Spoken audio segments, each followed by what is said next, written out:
Hey guys, tonight, we glide silently into a place that seems conjured from a dream, a floating city of color and chaos, carved from a swamp and suspended between earth and sky. You're drifting across still water, under the fading gold of a setting sun, the surface broken only by gentle ripples and the passing shadows of ducks. On either side, long, narrow islands sprout maize stalks, taller than your head. In the distance, temple tops catch fire with twilight, while vendors in canoes call out strange melodic words you don't understand. You're in Tenochtitlan, the heart of the Aztec Empire, perched precariously on a lakebed that probably shouldn't hold anything sturdier than a canoe. And yet, here it is, pyramids of stone markets, bursting with color, and a city that somehow floats without actually floating. You're going to explore the strange genius behind that illusion, the legendary Aztec Floating Gardens, also known as Chinampas. It sounds serene, but don't get too comfy, you probably wouldn't survive your first morning here.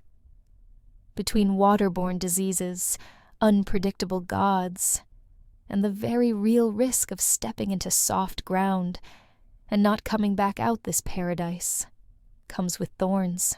So before you get comfortable, take a moment to like the video and subscribe, but only if you genuinely enjoy what I do here. And let me know in the comments where you're listening from and what time it is in your part of the world. Now dim the lights, maybe turn on a fan for that soft background hum, and let's ease into tonight's journey together. Your boat bumps gently against a reed dock, and you step out into a world like no other. Tenochtitlan in its prime is a miracle of engineering and audacity. Built on Lake Texcoco in the Valley of Mexico, it's both metropolis and maze, a place where everything is slightly damp and always alive.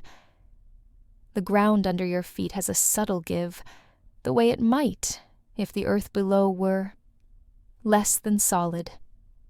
That's because it is. Much of what you're walking on used to be lake. You pass canals crisscrossing like watery streets, lined with bright homes and bustling causeways. And floating all around, though not technically floating, are the famed Chinampas. They look like long garden rafts, stitched to the lake itself. Their borders are framed with ahuejote trees, like weeping willows, that keep the soil from slipping into the water. Their interiors are layered with lake mud compost and reeds. It smells faintly sweet, faintly rotten, but it works. The air is cooler here than you'd expect, thanks to the lake's eternal breath. Dragonflies zip past your ears. Children splash in shallow channels. A man sings as he poles his canoe through a garden of dahlias and marigolds. It's peaceful and strange, and so unlike any place you've ever been. But this city didn't rise from nothing. Beneath your sandals, there's a prophecy pulsing in the stones. The Aztecs, or Mexica as they called themselves, weren't always the big players in the valley. For most of their early history, they were the scrappy new kids. Nobody wanted them around. They were seen as uncultured, too violent, and annoyingly devout. They moved from place to place like an unwanted house guest, offering their god Huitzilopochtli a place of honor wherever they landed. And then, sometime around the early 14th century, they got a sign, an eagle perched on a prickly pear cactus devouring a snake. That was the vision their priests had been waiting for. It was the god's cue, settle here. Unfortunately, here turned out to be smack dab in the middle of a brackish, mosquito-riddled lake. Not ideal real estate.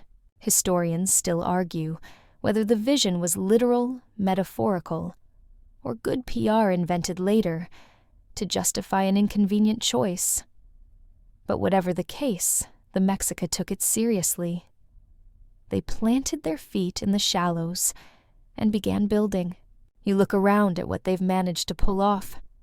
Giant temples, bustling markets, aqueducts, stretching across water like stone bridges from a dream. But more than anything, it's the Chinampas that keep this place alive. They're what transformed Tenochtitlan from a soggy settlement into a capital city. You see workers tending them now. One scoops lake muck with a basket and spreads it over a plot of amaranth. Another carries a bundle of maize stalks to be replanted in a fresh bed. It's back-breaking labor, repetitive, muddy, and a little hypnotic. Off to the side, you spot a woman painting glyphs on a gourd. She's recording crop yields for her family's plot. It turns out these gardens aren't just for growing food. They're currency, legacy, and identity, rolled into one long, damp rectangle. You walk along a narrow path that seems to dissolve into reeds. A frog leaps across your toes. You're officially in Chinampa territory now, and it's about to get weird in the best possible way. Here the boundary between land and water is a lie everyone agrees to believe. The air smells of damp earth, roasted maize, and something slightly fishy. Insects buzz. A canoe glides past you, loaded with squash blossoms and bright chilies. The boatman nods once, then vanishes into the mist rising off the canal. You pause and stare across the glassy water. This city doesn't just exist on a lake. It breathes with it, feeds on it, rests in its arms like a child clinging to a parent who is both nurturing and dangerous. And for tonight, you're going to do the same. You squat on the edge of a chinampa, fingers tracing the muddy edge, and wonder who in their right mind looked at a marshy half-salt lake and thought, yes, this is where I'll raise a civilization. The answer desperate people with a prophecy. The Mexica ancestors of the Aztecs didn't choose Lake Texcoco because it was convenient. They were pushed there first by their gods, and then by just about every other group in the Valley of Mexico.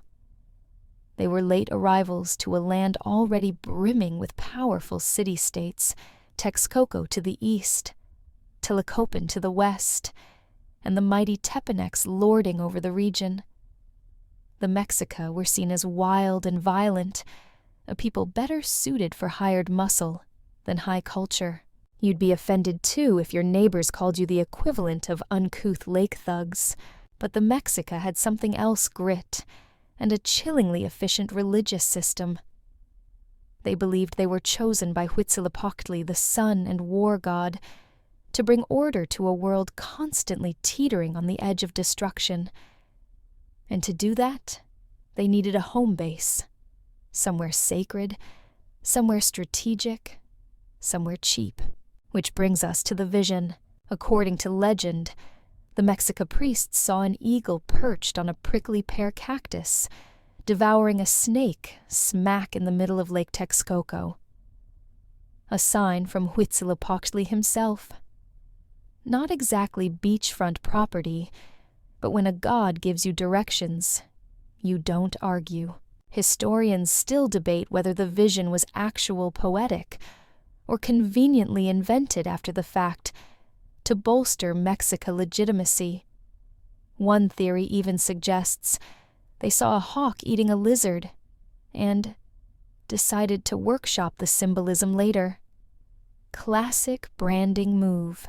But what isn't in question is this: in 1325, the Mexica began construction on what would become Tenochtitlan. You trudge through their early settlement. It's all wobbly platforms and soggy paths, nothing like the city you saw last night. Reeds and bulrushes wave in the breeze. Everyone is constantly wet. And yet, they endure. They don't see mud, they see foundation. They don't see isolation, they see defensibility. Because yes, enemies might sneer from their dry hills, but good luck launching a surprise attack over open water without capsizing. The Mexica build causeways, long stone paths, with wooden bridges that can be lifted in wartime. They bring in stones from the mainland to create solid ground. They drive stakes into the lake bed to shape plots. And eventually, they start building Chinampas. You squint toward one of the earliest ones. It's basically a glorified raft, a rectangle of woven reeds filled with mud and anchored with poles. Someone plants maize on top. It's laughably small, but then another appears, then 5, then 50. Over the next decades, the lake blooms with them. From above, it must have looked like a quilt of green rectangles stitched into the water. Imagine explaining this to your HOA today. No, I don't have a lawn. I have a floating compost platform. Thanks. You splash through a shallow canal and climb onto a larger Chinampa. The land underfoot is firmer now, more assured. By the 1400s, the Mexica had refined their technique. They no longer just laid rafts on water. They built permanent structures underwater, retaining walls of stakes and twigs, filled with alternating layers of lake mud and organic matter. Over time, the weight pressed downwards, solidifying the base. These weren't really floating anymore. They were artificial islands rooted to the lake bed like submerged secrets. The edges are anchored by ahuejote trees, which don't mind getting their toes wet. Their roots knit through the soil, holding everything together, like nature's rebar. Birds flit between their branches. You brush your hand along the bark, it's rough and sticky with sap. Someone nearby is chanting, a farmer whispering to the gods as he buries fish bones and maize kernels in a small ritual planting. This isn't just agriculture. It's sacred, and it had to be. These people were gambling with their future. If the lake rose too high, the Chinampas would drown. If it dropped too low, the crops would wither. If enemy city-states sabotaged the aqueducts, or if the gods felt snubbed, it was over. But when it worked, it was magic. You kneel and scoop up a handful of lake mud. It's shockingly rich, almost black, teeming with nutrients. The Chinampas' layers filter and cycle water like a living sponge. It's compost irrigation and land reclamation in one muddy miracle. You're told it only takes a few weeks to grow certain crops here, and they can farm year-round. In a world without tractors that's basically science fiction, of course, none of this was done alone. The Mexica coerced surrounding peoples into tributary relationships, demanded labor, and absorbed knowledge from older civilizations, like the Xochimilca and the Chalca, who had experimented with Chinampas long before the Mexica ever laid eyes on a cactus-eating eagle. The genius here isn't just invention, it's scale. The Mexica took something fragile and localized and made it monumental. You wipe your hands on your tunic, now streaked with wet soil. The sun is higher now. You can see priests in the distance climbing temple steps. Smoke curls into the sky from burned copal resin. The city is fully awake, and just under the surface of this orderly world, you feel the tension between land and water, between control and collapse, between a prophecy honored and a future always at risk of drowning. It's only just beginning.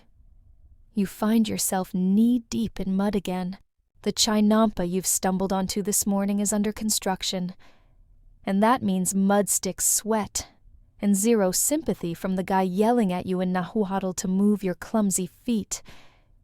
It's hard to look majestic when you're elbow-deep in swamp gunk, but here you are trying to understand how this muddy rectangle will one day become a thriving food factory. The process is strangely methodical. First, they mark out the plot, with long stakes usually made from juniper or willow, and drive them deep into the shallow lake bed. You watch as workers lash the tops of the stakes, together with vines forming a fence-like frame. Into this frame, they begin layering materials, reeds, branches, decaying vegetation, more reeds, and finally loads of that thick black lake mud.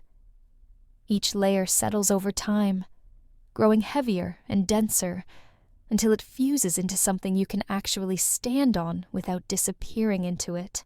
It's like composting on an epic civilization-sustaining scale.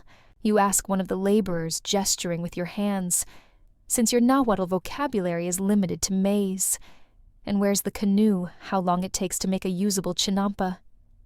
He smirks and holds up 3 fingers. Months, not days. And that's just to build it, making it fertile. That's another story. You're handed a woven basket, brimming with organic goo dredged up from the bottom of the lake.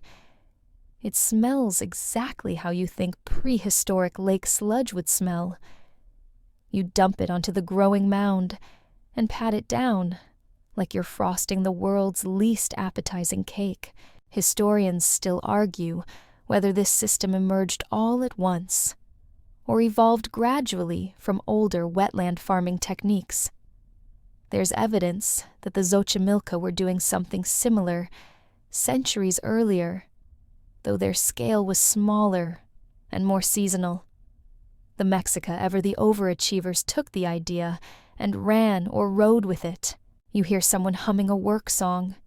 It's steady, low, hypnotic. The sound mixes with the slap of mud and the suck of wet boots. For a fleeting moment, it's almost peaceful. Then someone throws a fish at your head, apparently adding fish guts to the upper layers, speeds decomposition, and boosts nitrogen. It's also a great way to haze the new guy. By now, your arms ache. Your feet are soaked. Your pride is damp and compost-scented. But the mound beneath you is rising. You watch as a few young boys plant willow saplings at the corners, which will grow into root anchors over the years. It's not glamorous, but it works. And somehow, it's working at scale. You take a break and gaze across the water. The lake is dotted with dozens, maybe hundreds of chinampas at various stages of growth. Some are sprouting chilies and beans.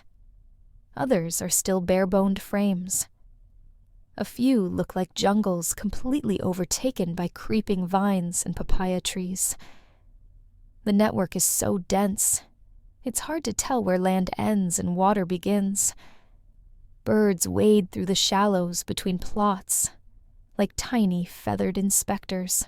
Off to your right, a team of women works a completed Chinampa loosening soil with handheld digging sticks, called koa. No metal tools here, just stone wood and relentless repetition. Yet they move with grace, and their garden glows with health. In the distance, a boat glides past, loaded with night soil. Yes, that's exactly what it sounds like. You resist the urge to gag. Human waste, mixed with ash and straw, is added to the chinampas to supercharge them. It's part of what makes the system so absurdly efficient.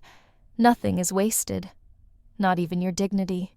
You learn that these plots are usually about 30 feet wide and 300 feet long enough to maximize sun exposure and minimize shade from neighboring chinampas. Narrow canals separate them, allowing boats to pass through with harvested crops. It's like Venice, if Venice smelled vaguely like a compost heap and had squash vines clinging to its gondolas. A curious detail, the chinampas are arranged in grids, not unlike a modern city block. There's order here, rhythm. It's not just farming, it's urban planning, and it's beautiful in its way, especially when seen from a temple top or one of the rare hills nearby. rectangles of green stitched together by shimmering threads of water, and the people. They're proud. They don't just build Chinampas, they inherit them, name them, argue over them.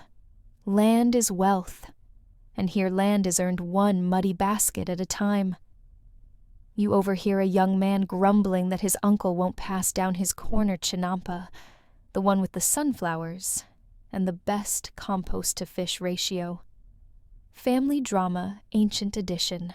You press your palm against the soil. It's warm, alive. You can feel the heartbeat of the lake pulsing through it, and now you see why they never left, why they dug and hauled and fertilized their way through centuries of wet hardship, because eventually they won. What began as a raft in a swamp became the foundation of an empire. You're now balancing on the edge of a Chinampa, staring at it like it's about to wink at you and reveal some ancient truth. Floating garden, they call it. But here's the twist. It doesn't float. Not really. It's as anchored to the lake bed as your feet are to the mud below, only more dignified. The name Floating Gardens came from the first Spanish accounts, scribes wide-eyed and wide-nostriled, marveling at neat rows of vegetables rising out of the misty water. To them, these islands seemed like miracles drifting serenely along the canals. In reality, Chinampas are about as mobile as a brick in molasses. Still, you can't blame the Spaniards for the mistake. When viewed from a distance, especially from the bow of a swaying canoe, the edges of the Chinampas blur into the water, and it does look like the earth itself is floating. You wander down a narrow path, one foot on solid Chinampa, the other always a little too close to slipping into a canal. It's like walking on cake slices surrounded by gravy. Good for farming, bad for your shoes. On this particular Chinampa, someone has painted its name in bright pigments on a stone post Tlaloc's basket. You're told naming them is common. Some even have songs dedicated to them. Not every farm plot gets serenaded, but Chinampas are a different breed. They're part utility, part spiritual partner. You crouch near the edge, poking at the soil. There are layers here, you realize, not just physically, but functionally. This isn't a mound of dirt. It's a system. Underneath the visible layer of maize and beans lies a kind of living lasagna reeds, decomposed vegetation lake, muck night soil, yep again, and clay. Each layer serves a purpose, draining water, holding nutrients, and keeping the whole thing stable. Think of it as Aztec hydroponics, but squishier, and then there's the water. Canals aren't just moats. They're the lifeblood of the system. They allow canoes to transport crops directly from field to market. They also help regulate temperature, creating a microclimate that protects delicate plants from frost.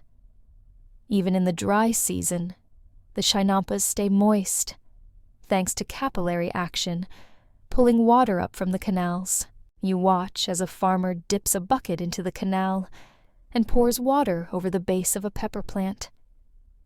He does it slowly, rhythmically, almost as if he's singing to the roots.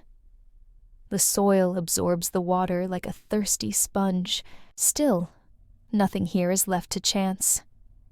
Each Chinampa is raised slightly above water level, usually just a foot or two high enough to prevent drowning the plants low enough to draw up moisture. It's a delicate balance. Historians still argue whether the layout of Chinampas followed a central plan or evolved organically. Some say they mimicked older city grids. Others suggest that the natural contours of the lake shaped the patterns. What's clear is that the end result was eerily efficient, more so than many modern farms. You stand stretch and watch a hummingbird hover over a flowering amaranth stalk. These plots aren't just productive, they're alive. You see dragonflies dancing frogs, sunbathing egrets stalking small fish in the canals. Each creature plays a role in keeping the ecosystem balanced. The frogs eat insects. The birds drop seeds. Even the unwanted critters like snails and beetles serve as compost when inevitably squished by determined farmers, but not everything is serene. You notice patches where the soil sags or the edge crumbles into the canal. A young boy jumps into the water with a shriek of joy, then climbs out carrying a squirming eel. Apparently, they're considered a delicacy. You make a mental note not to snack too confidently at the next festival. You cross to another Chinampa, via a wobbly plank bridge, really more of a daring suggestion than a structure. On this new plot, you find rows of bright yellow cempasúchil marigolds, growing alongside onions and beans. It's not just for aesthetics. Marigolds deter pests, and are used in rituals, especially the Day of the Dead. That's right. Chinampas feed both the living and the spiritual realm. Someone points to a series of holes in the ground, spaced precisely apart. They're planting maize again, but not just randomly always in pairs or triplets, always alongside beans or squash. The three sisters, as later European botanists called them, work together.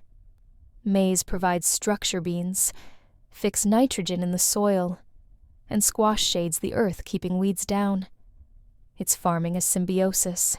You kneel beside an older farmer, his hands cracked, his eyes wise, and he offers you a handful of seeds. They look ordinary, pale, dusty, but these are the heart of the system. Without constant planting and replanting, the Chinampas die.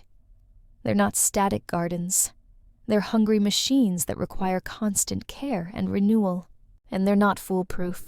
Heavy rains can overflow the canals and drown the crops. Droughts shrink the waterline and cause Chinampas to dry out.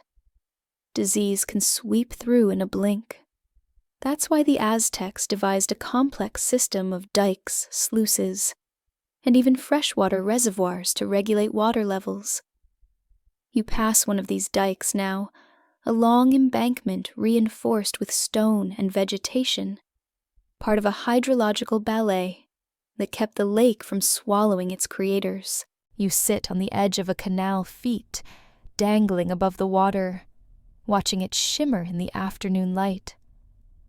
A dragonfly lands on your knee, as if blessing your journey.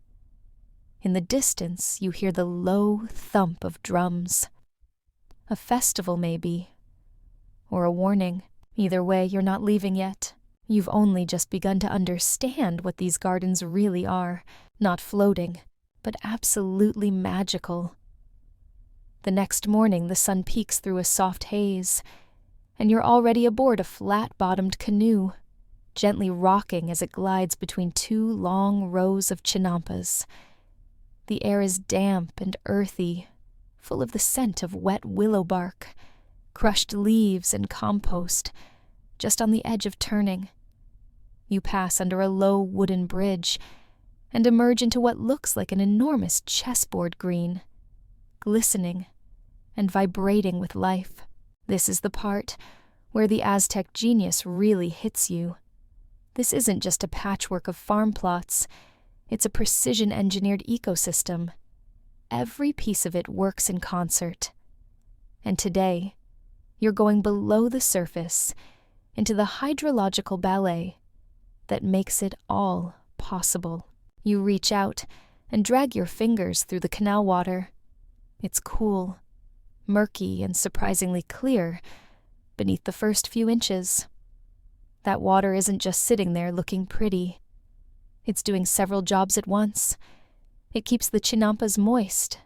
Through capillary action, it serves as irrigation, and it moderates temperature, like a giant breathing lung. Your canoe bumps gently against a plot, called the belly of the rain god, and you clamber out into the soft soil. A nearby farmer gives you a nod, then returns to ladling water onto a squash vine using a small, curved gourd. It's rhythmic, almost meditative. A ladle, a pour. A ladle, a pour. He's standing on a system built not just with mud and dreams, but with incredible attention to hydraulic detail. The Chinampas are surrounded by narrow canals, usually about 1 to 2 meters wide and a meter deep. That might not sound like much, but when connected to wider canals and lakes, they become a circulatory system, carrying nutrients and managing floods. The Aztecs even controlled the flow of water through acequia-like channels and sluice gates. These weren't just farmers, they were water architects. You squint toward the horizon and spot something remarkable: a causeway splitting the lake, with sluice gates opening and closing at strategic points. These stone embankments not only allowed foot and cart traffic between sections of the city, but also helped manage the salinity of the lake. Yep, salinity. Because Lake Texcoco was a salt lake, and not all water in this wetland wonderland was equal. Historians still argue whether the system to separate salt water from fresh water was planned from the start or developed reactively as Tenochtitlan expanded. What's certain is that the Aztecs constructed massive dikes, especially the Albarradón de Nezahualcóyotl, named after the famed engineer king of nearby Texcoco, to hold back brackish water from encroaching on their fragile crops. This was ancient water zoning. Without it, everything would have withered. You trail behind the farmer as he points out a few subtleties. At the base of many Chinampas near the waterline, the soil is darker. That's the humus layer rich in decayed plant matter and fishy silt. This layer stores nutrients and moisture, acting like a sponge beneath the surface. Then comes a fringe fact that makes your brow furrow some plots, even include hidden channels inside the Chinampa itself. These allow water to seep directly into the root zone from within, like primitive sub-irrigation. It's not common, but once you see it, you can't unsee it. You peer into one half clogged with reeds, half whispering the secrets of its flow. The farmer chuckles and gestures at your shoes now completely coated in swamp. You're not the first outsider to underestimate the mud. He then points toward a nearby canal, where water gently laps against bundles of floating vegetation. These are tulle and reeds, used both for insulation and erosion control. They're tied in bundles and positioned along the edges of the Chinampas like bumpers on a boat. They soften the blow of high tides, reduce nutrient loss, and also serve as habitat for fish frogs, and you guessed it, mosquitoes. You slap one off your neck and try not to flinch. Nature doesn't pause just because you're trying to appreciate it. And here's where it all becomes awe-inspiring, this whole system, this tangle of mudwater roots and labor, doesn't just grow plants. It recycles itself. Nothing is wasted. Dead leaves are composted. Fish waste enriches the canals. Even human waste is collected, yes, painstakingly, and used to enhance soil fertility. It's a closed loop, like a giant salad-powered engine with no off switch. You step back and look across the field. A teenage girl is dragging a rake through one canal, gathering algae and duckweed. This muck, once dried, will become topsoil for the next round of planting. She hauls it onto the bank and begins layering it onto a fresh patch of earth. Her hands move fast. Clearly, she's done this before. A little farther away, a group of boys is laying long sticks across 2 Chinampas, building a makeshift aqueduct to carry excess water from one to the other. It's low-tech, yes, but strangely effective. You wonder how many other modern farming systems could benefit from this kind of organic agility. At the far end of the plot, someone's lit a fire. You're told it's to burn insects hiding in discarded plant stalks. The smoke curls upward and merges with the mist. It smells oddly pleasant, like sage and toasted corn husk. The farmer squats beside you, scoops up a handful of soil, and lets it run between his fingers. Good dirt, he says in Nahuatl or something close. You nod solemnly. It is good. So good that for centuries it produced 7 harvests a year. Not 1, not 2, 7. And that's not a typo. You sit by the edge of the canal, watching the ripples, listening to the water lap like a lazy metronome. This place is more than a farm. It's a system, a cycle, a breathing organism with soil for bones and water for blood, and you're sitting in its heart. By now you've seen the mud, the structure, and the clever waterworks. But none of it matters unless the system feeds people. And oh, does it ever. You rise early with the farmers. The air smells of damp foliage and breakfast tamales, steaming somewhere just out of reach. On this Chinampa, rows of maize stand proudly, their green blades whispering secrets in the morning wind. Just beyond them, squash vines curl low to the ground, and red chilies glisten like jewels among dark leaves. This is more than enough to make your mouth water, and you haven't even made it to the produce barge yet. Here in the engineered Eden of Tenochtitlan, food grows fast, grows full, and grows smart. Unlike dry land farming, where seasons and rainfall dictate everything, the Chinampa system defies limits. Moisture from the canals and the nutrient-rich mud allow for continuous planting, sometimes up to 7 harvests per year, on a single plot. It's not magic. It just looks like it. You kneel beside a woman tending a mound of amaranth, a protein-packed grain, considered sacred to the Mexica. She tells you well, mostly gestures that her family can harvest 3 times more amaranth here than they could on traditional soil. Her basket is already half full, and it's not even mid-morning.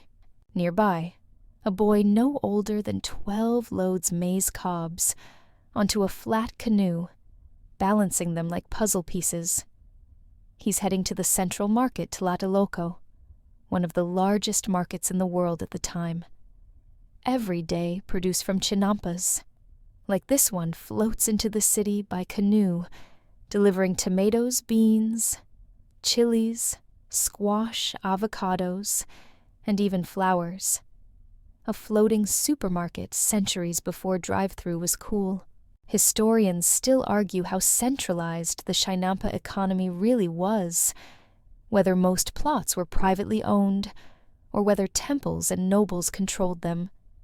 The answer is probably both.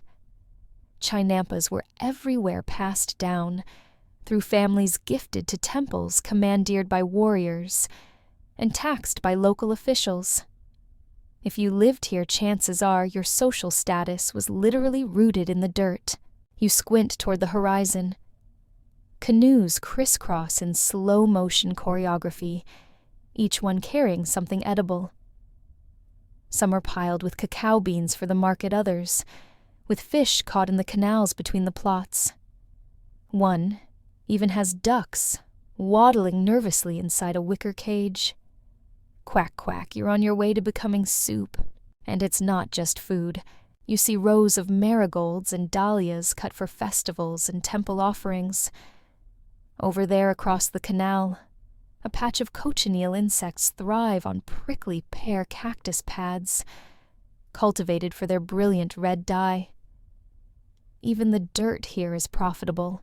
You step carefully between onion rows and nearly trip over a basket full of chia seeds. Yes, the same ones your smoothie bar charges extra for. The Aztecs were farming them centuries before superfood became a marketing term. A soft breeze ruffles the maize stalks, and you pause drinking it in. This isn't just sustenance. It's abundance. The Chinampas produce so much food, it's estimated they supported up to 200,000 people in Tenochtitlan alone, with surplus sent to neighboring cities. And yet it's not industrial. There's no clanking machinery or chemical runoff. Just people, mud canoes, and time. You pass by an elder stirring a compost heap with a long stick. It smells rank like most compost piles, but there's a deeper aroma, something alive. She pats the earth beside it and says something about strong babies. You don't need a translation. She means plants. Later that afternoon, you're invited to a field lunch. You sit cross-legged on a reed mat under the shade of a willow tree. Out come tamales squash, blossom tortillas, a salsa so spicy it makes your toes sweat, and a drink called atole, warm and thick with maize and cacao. Everything here, every single thing comes from the Chinampas, except maybe the clay cup. But honestly, even that's debatable. You're chewing on a piece of roasted pepper when a nearby farmer tells a strange tale. He claims one year their maize crop grew so fast. The leaves began curling skyward, like hands reaching for the gods. His grandmother declared it a sign, a warning that the gods were too hungry. They made offerings. The next harvest was modest. A blessing, he says, not a punishment. Superstition, maybe. Or maybe it's how people explain the strangeness of soil that always gives, until one day it doesn't. You learn that certain Chinampas are considered more generous than others. Some families swear by their soil's magic. Others trade plots if they think their luck is souring. It's agriculture with a side of folklore. And then there are festivals times when food is not just shared, but glorified. You catch the tail end of one this evening.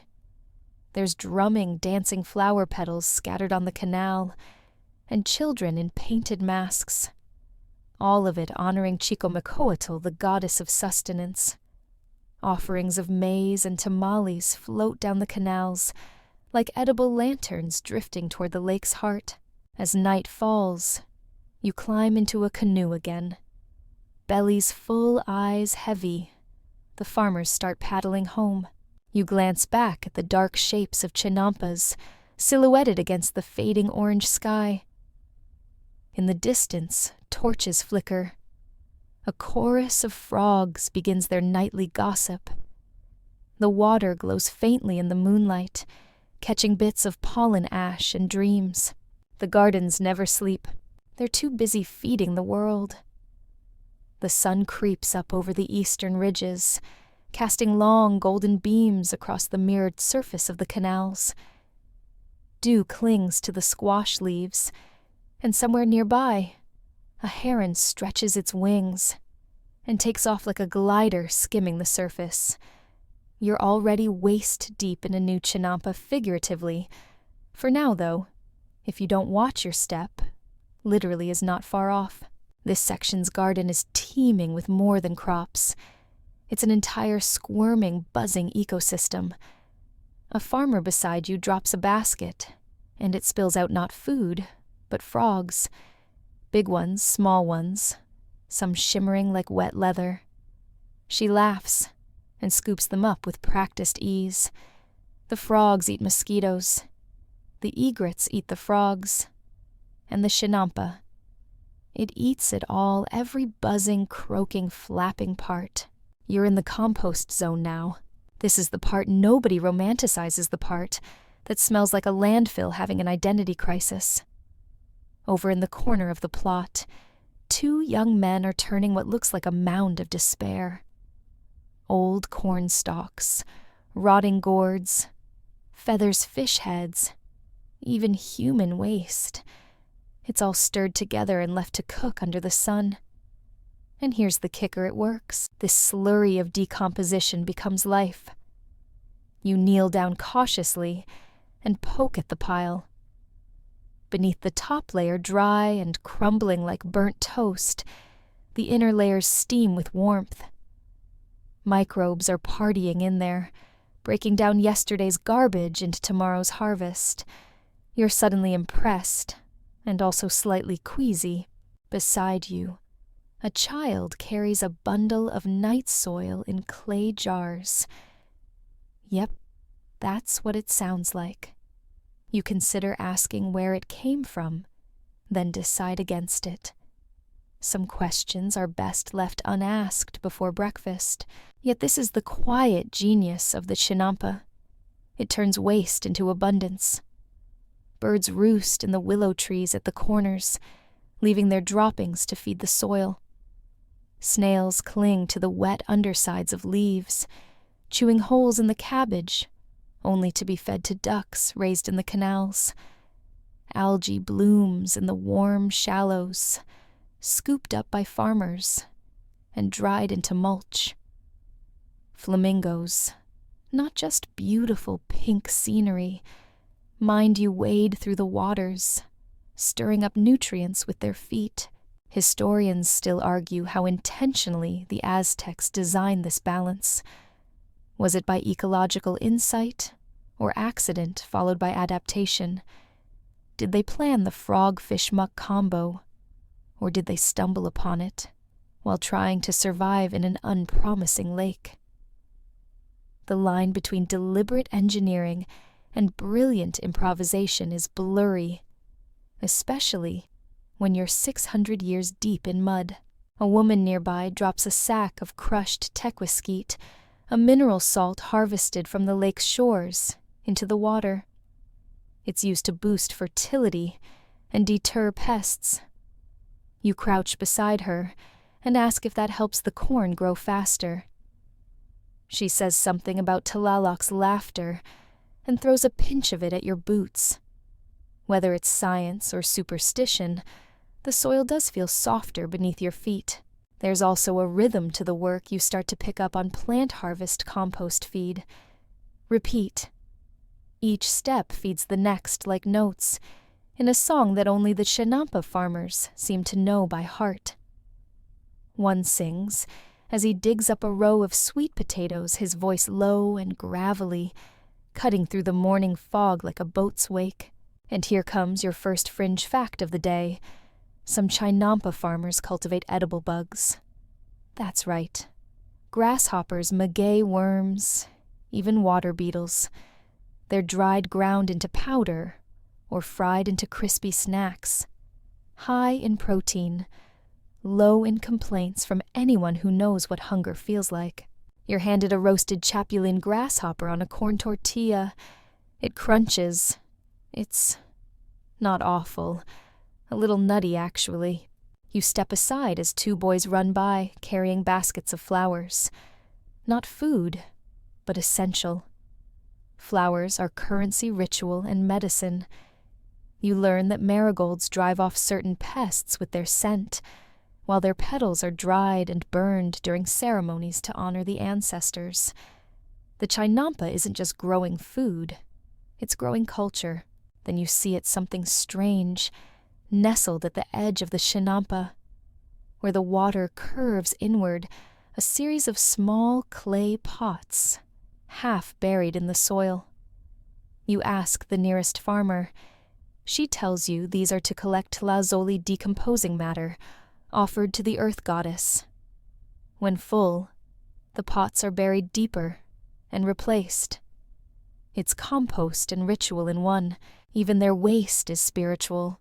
As you walk along the edge, a dragonfly lands on your shoulder and just stays. Not in a hurry. You're no longer a tourist here. You're part of the scenery now, mud-streaked, plant-smeared, mosquito-bitten, and oddly proud of it. A shadow passes overhead. You look up just in time to see a turkey vulture circling lazily, its wings backlit by the sun. It's not here for aesthetics. It's a cleaner. One of many that keep the ecosystem in balance by removing carrion and disease. Everything has its job, and right now your job is to sit. You find a shady spot under an ahuejote tree, its branches drooping low like sleepy fingers. Across the canal, someone's roasting squash seeds, the smell, drifting your way like a promise.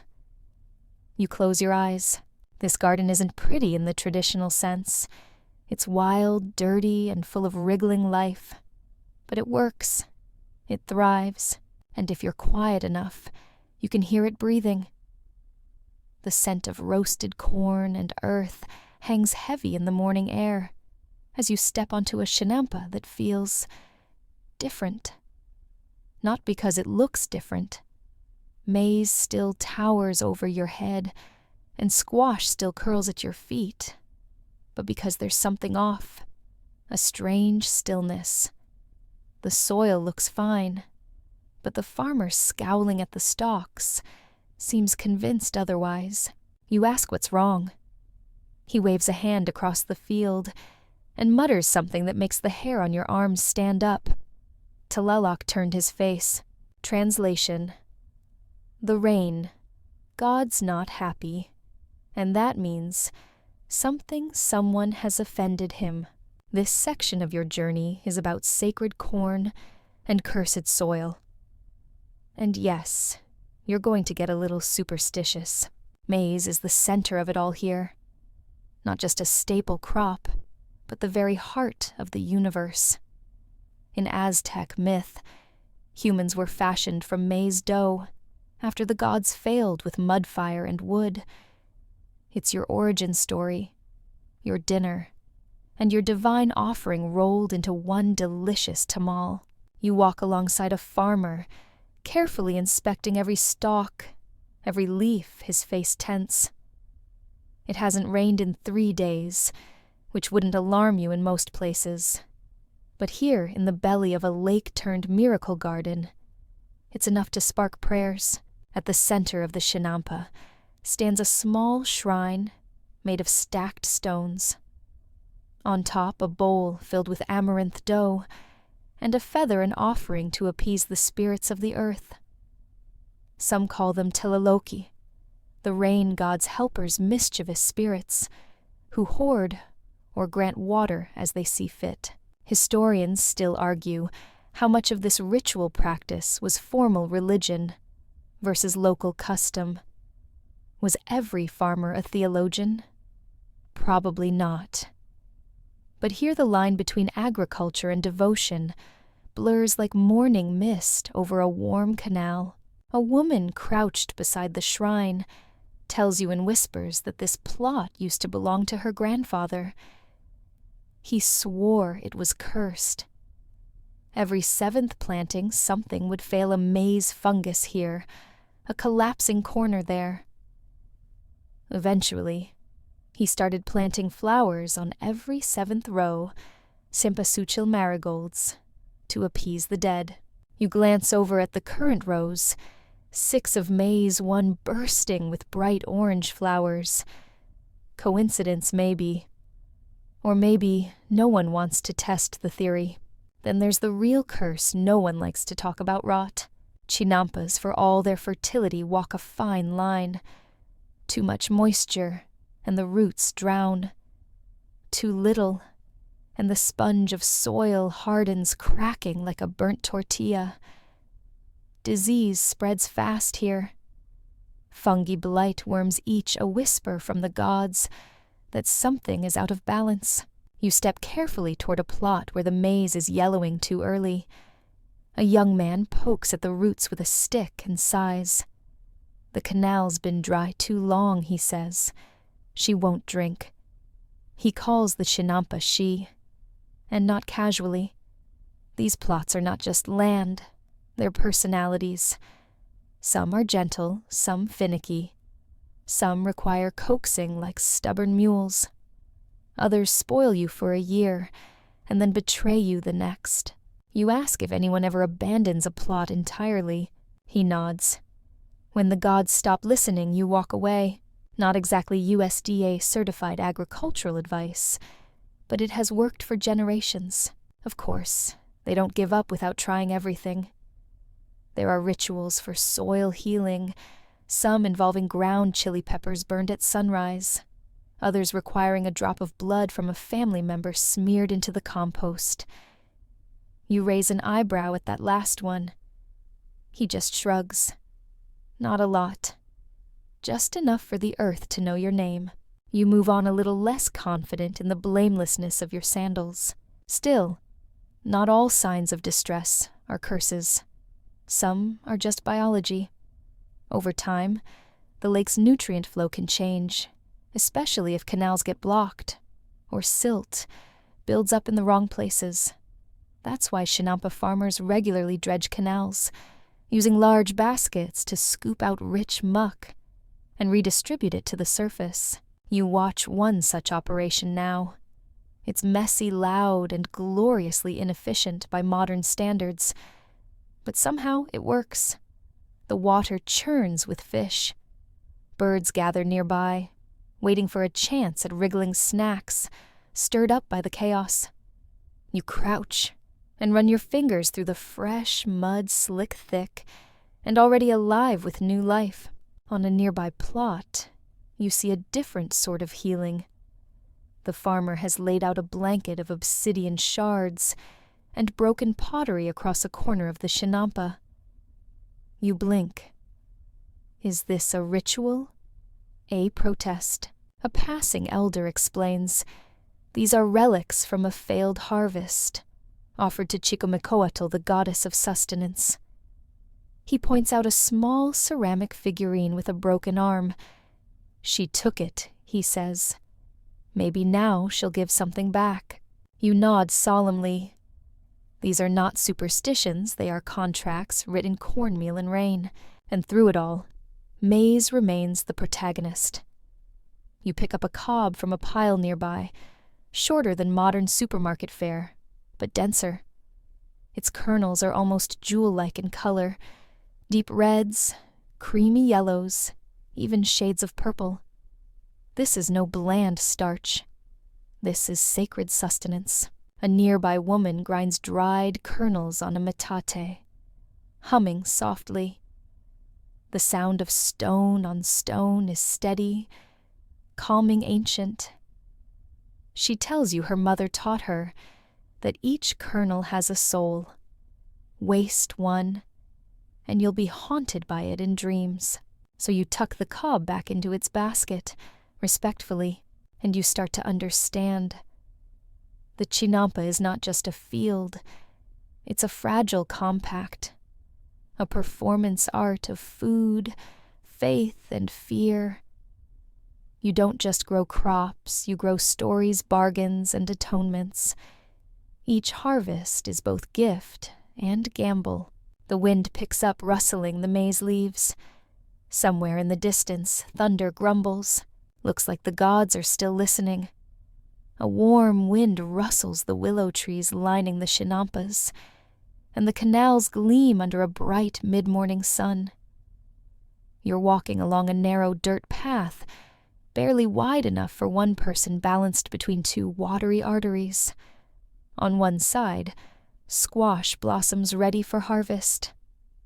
On the other, a Chinampa filled with tulips and chili peppers, clearly well tended with its borders, reinforced by carefully planted trees.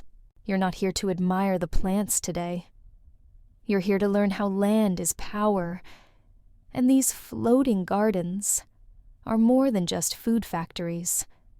They're social currency, because in Tenochtitlan, owning a Chinampa isn't just a matter of feeding your family. It's about status, prestige, influence. These little slices of swamp-made paradise are inherited, bartered, bestowed, and occasionally fought over in ways that would make a modern real estate agent sweat. A man waves you over and proudly gestures to his plot. It's wide, orderly, and stacked with maize almost twice your height. My grandfather's, he says with a grin, and his grandfather's before that. He points to a carved stone marker nestled near the edge, a glyph denoting his family name, and a pictograph of a rabbit, his house's symbol. It's not just sentiment. That marker is proof of ownership, because without it, someone could challenge your claim. And in Aztec society, land disputes were no joke. Chinampas were so valuable that elaborate legal systems evolved around them. And yes, they had real judges. In feathered robes, you cross to another plot, where a woman and her teenage daughter are planting amaranth in tight rows. You ask if they own this land. She hesitates, then nods carefully. "We care for it," she says. "It belongs to the temple." Ah, one of those plots. Religious institutions, especially major temples like that of Tlaloc and Huitzilopochtli, controlled huge stretches of Chinampa farmland, worked by families like hers, in exchange for protection status and a steady trickle of blessings. Historians still argue the extent to which land ownership was centralized. Some scholars believe most Chinampas were family-held. Others argue that nobles and priests controlled the choicest pieces, doling them out to loyalists and veterans like feudal fiefdoms. The truth, as usual, lies somewhere in the muck. You walk further along the canal, where older men in feathered cloaks and nose ornaments sit playing a dice game with beans and carved bones. You recognize one of them, a land inspector, someone tasked with confirming Chinampa ownership on behalf of the Kalpuli, or neighborhood council. His gaze follows you as you pass, and you get the sense he knows exactly which plot you're supposed to be on. That's the thing about Chinampas, they're tracked, regulated, not necessarily taxed in coin, but definitely taxed in kind. Every harvest, a portion goes to the state, the temple, or your local overlord. If your plot underproduces, expect a visit. If it overproduces, also expect a visit, especially if someone suspects you're hoarding or underreporting. And if you try to cheat the system, you don't just get a fine. You get shamed, publicly, with chants, and corn husks thrown at your head. You turn a corner and witness something peculiar, a woman handing a small bag of cacao beans to a scribe seated beneath a thatched canopy. In exchange, she receives a freshwater permit, a chit, that allows her to draw from a reserved canal on feast days. Bribery depends who you ask, but cacao is currency here, and Chinampas are full of unofficial price tags. Bribery favors inheritance and alliances. This is the real commerce of the Chinampa world. You overhear a whispered argument between two brothers. One wants to split their inherited plot. The other believes doing so will displease the soil. It's not just a legal fight, it's spiritual. Land doesn't just feed you, it remembers you. Further ahead, an elderly woman carries a small clay doll in a sling, said to represent her grandmother's spirit. She places it at the corner of her plot before planting. So she knows, the woman explains, that I still care for her soil. And here comes your quirky detail of the day some families even married into better Chinampa plots. Not for love, for loam. You think your HOA's petty. Try out charming a rival clan at festival time just to get access to a better irrigation stream. You pause at a canal junction where several Chinampas meet. There's a small shrine with melted wax and spent incense marking a boundary point. These junctions are sacred places where multiple families' lands meet and where disputes either get solved or escalate dramatically. You see a few boys playing a game there now, tossing sticks into the water and laughing. But to their parents, that corner holds layers of memory, maybe even grudges. You ask a local scribe how one becomes a landowner here. He rolls his eyes and starts listing the paths inheritance grants, from the Kalpuli rewards for military service, religious appointment, or sheer force of charisma and barter. Or he adds with a wink, "You marry someone with better compost." As the sun dips lower in the sky, casting warm, amber light over the fields, you begin to see the Chinampas differently. They're not just green rectangles in a lake. They're chapters in family legacies, battlefields of courtship, quiet battlegrounds for prestige and peacekeeping. Every handful of soil is a handshake, every stalk of corn a receipt. So when you're invited to sit beneath a tree and share roasted squash with a family who's worked this plot for 6 generations, you know, it's not just a meal, it's an invitation to their entire identity. The light is changing. The sun tilts westward, stretching shadows across the Chinampas. You're paddling quietly through a narrow canal, its surface dusted with floating petals. The usual sounds, frogs' bird calls, the occasional squawk of a duck are softer here. You sense it before you see it. This is no ordinary Chinampa. A row of white stones marks the border of the plot ahead. The willow trees bend lower their branches, brushing the water, as if whispering something solemn. You step onto the Chinampa with care. This one is a cemetery, yes. Some Chinampas weren't just for the living, they were also for the dead. You walk slowly among short mounds, each adorned with a bundle of marigolds, and occasionally a bowl of food tortillas beans, even a bit of cacao. There's no official signage, no elaborate tombs. But make no mistake, this is sacred ground. Your guide for this section is an older man in a tunic embroidered with tiny glyphs. He doesn't say much at first, just leads you between the graves and lets the silence speak. Eventually, he stops beside a mound with a small clay flute resting on it. "My daughter," he says simply. She sings to the soil now. There's no drama in his voice, just reverence. It's not uncommon. You learn for families to bury loved ones on Chinampas they've tended for generations. It's a return to the earth practice. With a twist here, the earth is also your livelihood. The dead don't just sleep in the soil, they nourish it.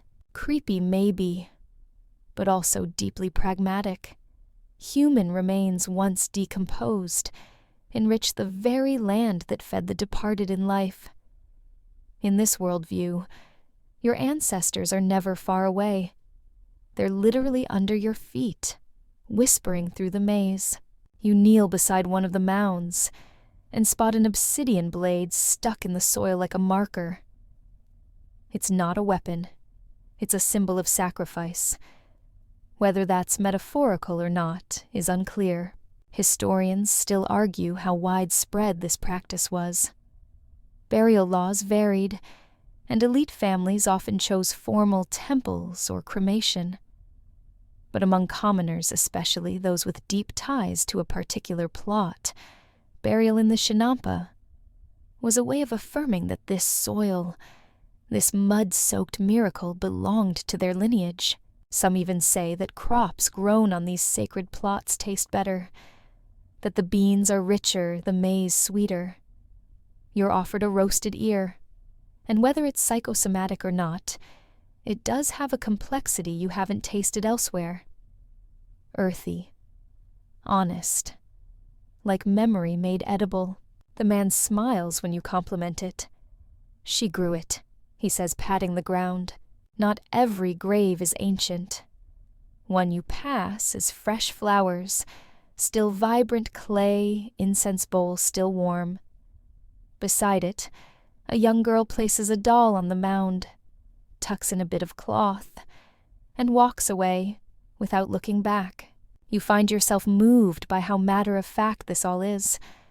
There's no grand procession, no eerie chants, just daily reverence. People work these Chinampas with the dead beneath them, not in mourning, but in partnership. There's even a festival for it, Untold, the Little Feast of the Dead. It precedes the more famous Day of the Dead, and honors children who've passed. During this time, families decorate their plots with toys and food, sing lullabies at sunset, and light candles that float down the canals. The water reflects the flames like stars reborn below, and here's your quirky fact of the day. In some regions, tiny paper boats are floated during these festivals, each carrying a message or prayer. If the boat sinks quickly, the ancestors are said to have accepted the offering.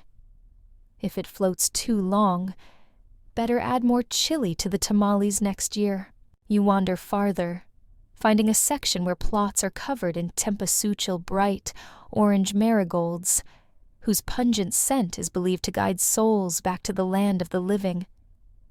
The breeze carries their fragrance thick through the air, mingling with the smell of damp earth and wood smoke. At the far end of the Chinampa, there's a low stone altar. You kneel before it, instinctively unsure if you're meant to pray, observe, or simply listen. Then the drums begin, soft, slow, a thump like a heartbeat. From across the canal, a small procession appears, 3 men in feathered cloaks, faces painted in skeletal designs. They move in silence, tossing petals into the water, their bare feet splashing softly with each step. They don't see you, or maybe they do and simply don't care. This is for the ancestors, and perhaps for the Chinampa itself, because this garden is alive with memory. Each stalk of maize is a prayer, each vine of squash a hand reaching back through time. You sit for a while on a smooth stone legs, crossed eyes unfocused. The wind moves through the trees. A toad croaks near your feet. Somewhere nearby, a flute begins to play a gentle warbling melody that doesn't quite rise or fall.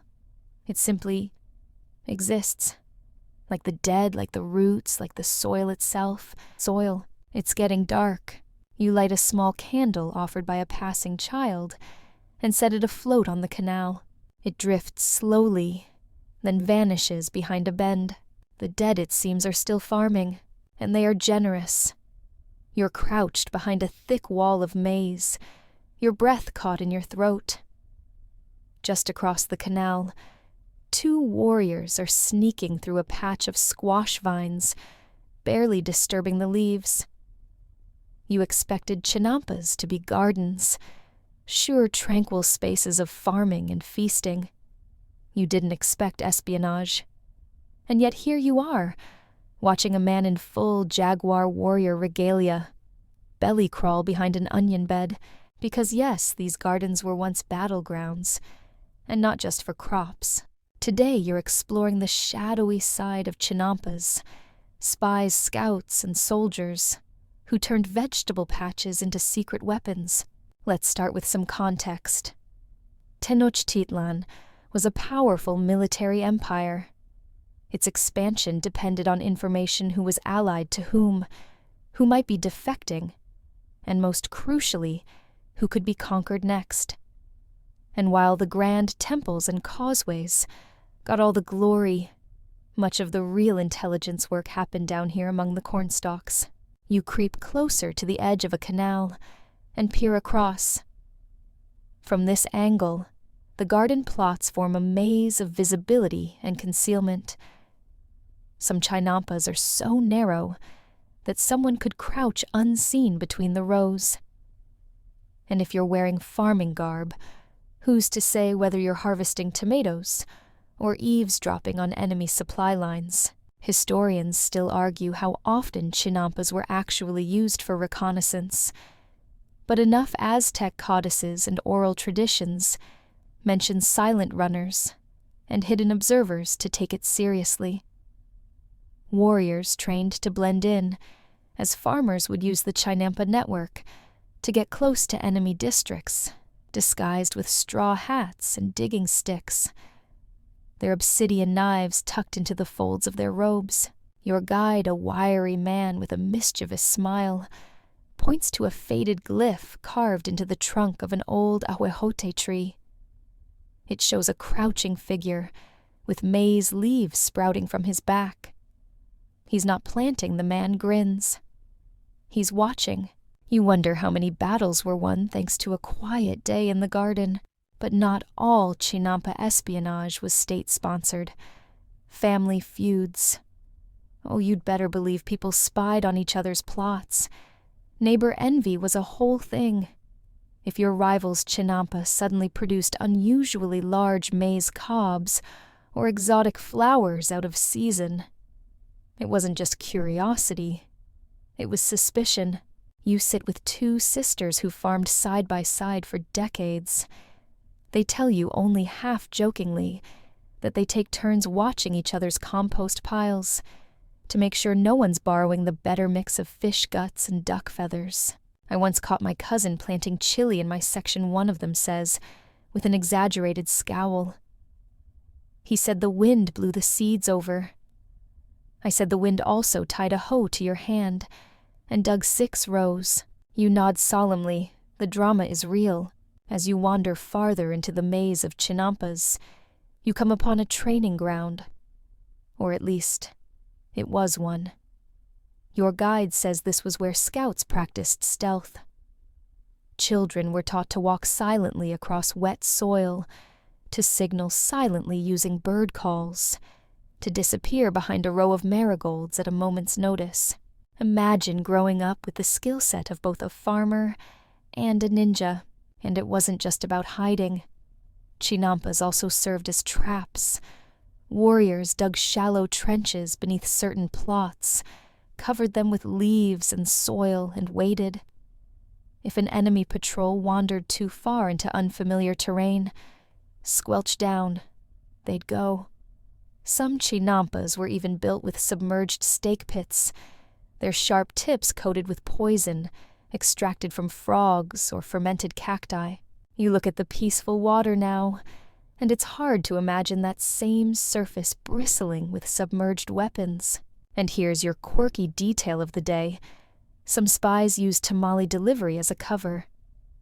A vendor would paddle a canoe down the canals, selling food harmless right. But tucked beneath the tamales were hidden messages, tools or maps drawn on bark paper scrolls. You never suspect the snack guy. At the far edge of the Chinampa district, you're shown a ruined plot once used as a lookout. From here, a clear view of the surrounding canal system allowed for early warnings. One woman tells you her great-grandfather used to blow into a hollowed gourd to create a low hum too low for casual ears, but a clear signal for those trained to listen. Farmers would pause mid-hoe nod and vanish into the maze. You sit on that lookout post now, imagining it all. The buzz of insects, the hush of water, a world where silence is survival. The sun is starting to dip, bathing the Chinampas in golden light. It's so beautiful, so calm, that the idea of violence here seems absurd. And yet, you notice that the paths between certain plots curve just slightly. Your guide says it's deliberate, makes it harder for invaders to move quickly. The gardens were designed for defense as much as growth. They slow you down. They hide your enemies. They remind you that even paradise can have sharp edges.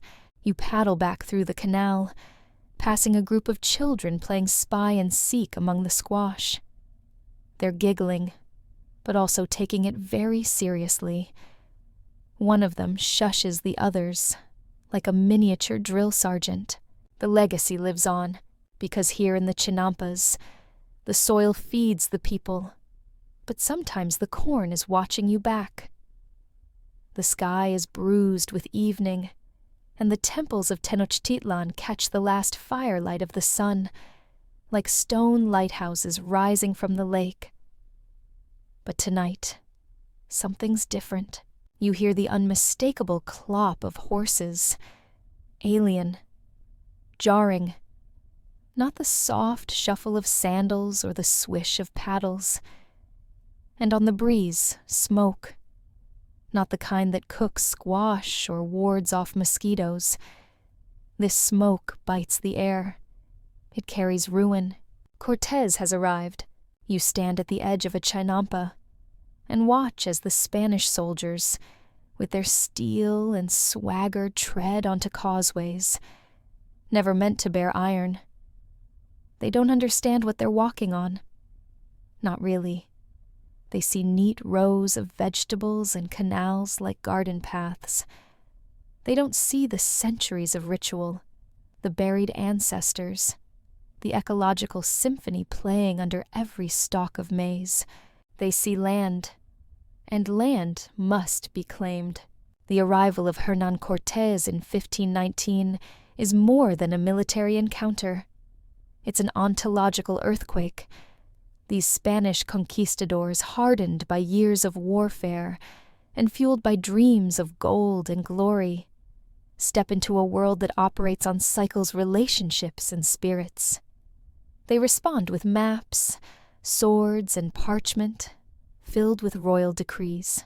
At first, there's awe. The chroniclers, especially Bernal Diaz, write breathlessly about the city's order, the causeways, the scale of agriculture. You can almost hear the quill scratching the page in wonder as he tries to describe the sheer bounty of the Chinampas, incredible gardens floating like rafts, ornamented with flowers beyond imagination. You almost want to freeze the scene there. A brief, shining moment of admiration. But you know what's coming. Historians still argue whether Cortés truly understood the full significance of the Chinampa system, or whether he saw only the surface, the outputs. Either way, his men did what invading armies do. They disrupted, redirected, and redefined. The first and most immediate damage was logistical. Battles turned the water red, and Chinampas became pathways for troops and targets for sabotage. Some were torched, others trampled by horses who had no business being there. The carefully balanced irrigation systems, the canals, the dikes, the water management structures were slashed and shattered in the name of progress or expedience. You sit on a fallen ahuejote stump, trying to imagine what it looked like. A garden burned, a canal clogged with bodies, a shrine desecrated for gold that wasn't there, and the real blow disease. The Spanish didn't just bring swords, they brought microbes, smallpox, typhus, measles. Within a few decades, the population of the Valley of Mexico collapsed. Families who had tended the same Chinampa for generations were gone. Entire Calpulli, the neighborhood units vanished. Fields went untended. Canals clogged with silt and weeds. Crops shriveled without hands to harvest them. You pass by a silent plot where the maize is stunted and sickly. A lone heron stands in the shallows unmoving. It feels like morning. Still, the Spanish didn't destroy everything. In fact, once the dust settled, they used the Chinampas. Because as much as they tried to impose their own agricultural models, European-style rows and animal-drawn plows, the truth was undeniable. This system worked. So they claimed the land. Chinampas were seized, converted into encomiendas, land grants, and handed to colonial elites. Indigenous families who once owned the soil found themselves working it again, but now as tenants under tribute for someone else's profit. You speak to a descendant of one such family.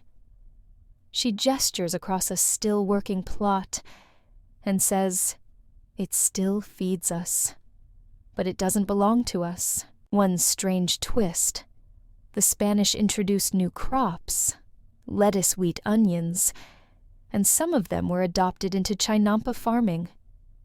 You even spot a tomato hybrid they claim came from the old world, even though tomatoes originated right here. History loves irony, and here's your quirky tidbit of the day. Some friars tried to baptize Chinampas by renaming them after saints. One particularly large plot became known as San Pedro de los Chiles.